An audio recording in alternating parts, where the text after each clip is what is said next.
خوش آمدید به درس جدید ما. درس امروز ما درباره ای است که چطور تجارت آنلاین آغاز کنیم. اولین گزینه ما عبارتند از انتخاب محصول می باشد. انتخاب محصول مهمترین قدم در تجارت آنلاین است، چون موفقیت یا شکست کار به آن بستگی دارد. محصولی را انتخاب کنیم که مردم واقعا به آن نیاز داشته باشند و در بازار تقاضا داشته باشد. بهتر است محصول سبک و کم حجم باشد تا هزینه ارسال زیاد نشود. سود مناسب هم بسیار مهم است. محصولی که حاشیه سود ندارد ارزش زحمت را نمیگیرد. همچنان سعی کنیم محصول انتخاب کنیم که رقابت آن خیلی سنگین نباشد. دومین نکته که باید در نظر بگیریم انتخاب پلتفرم فروش است. پلتفرم فروش یعنی جایی که محصولات را به مشتری عرضه می‌کنیم. آمازون و ایبی برای فروش جهانی بسیار قوی هستند ولی قوانین سخت‌تری دارند. اینستاگرام و فیسبوک برای شروع آسان‌ترند و سرمایه کمتری می‌خواهند. داشتن وبسایت شخصی باعث اعتماد بیشتر مشتری می‌شود و برند ما را حرفه‌ای نشان می‌دهد. بهترین کار این است که اول با یک پلتفرم شروع کنیم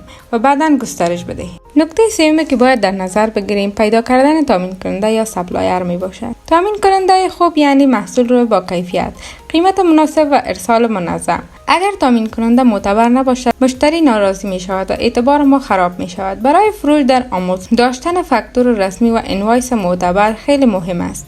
همیشه قبل از همکاری نمونه محصول بگیریم و کیفیت را بررسی کنیم. رابطه طولانی مدت با یک تامین کننده خوب تجارت ما را پایدار می سازد. نکته چهارم که ما باید در نظر بگیریم ساختن یک برند است. برند فقط لوگو نیست، بلکه اعتماد مشتری است. نام تجاری باید ساده، قابل یادآوری و حرفه‌ای باشد. داشتن ایمیل رسمی و ظاهر یک دست در شبکه‌های اجتماعی اعتبار ما را بالا میبرد. مشتری وقتی برند منظم ببیند راحت‌تر خرید می‌کند. اگر از اول برند را جدی بسازیم در آینده رشد کار ما بسیار آسان‌تر می شود.